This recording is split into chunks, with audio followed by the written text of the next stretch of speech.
আপনার আসসালামু আলাইকুম প্রিয় দেশবাসী এবং ইকদম উপজেলার জনসাধারণ, আসসালামু আলাইকুম।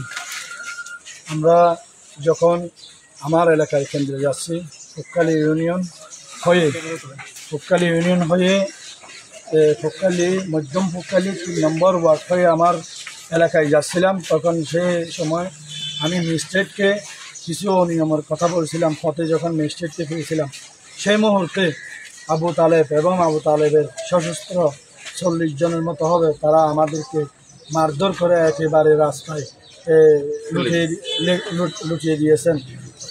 এই মুহূর্তে আমাদের মোবাইল, আমার সাথে 2টি মোবাইল ছিল এবং আমার শহীদ হোসেন ইয়াসিন হাবিব ওনারও মোবাইল ছিলেন, সব কিছু টাকা পয়সা ছিল আমাদেরকে। ঘটনাস্থল আপনাদের ফুককালি 1 নম্বর ওয়ার্ড হয়ে 2 নম্বরের এই হাইরাভাড়া হয়ে এই মধ্যম ফুককালি 14 ভাড়া ঢোকার আগে কয়টা ঘটনাটা হয়েছে? এই আধা ঘন্টা এখানে কিন্তু ওইখানে ম্যাজিস্ট্রেট বা পুলিশ যায়নি। ম্যাজিস্ট্রেট ছিল, ম্যাজিস্ট্রেটরা আমাদের ঘটনাটা প্রত্যক্ষ করছে, ম্যাজিস্ট্রেট এবং বিজিবি।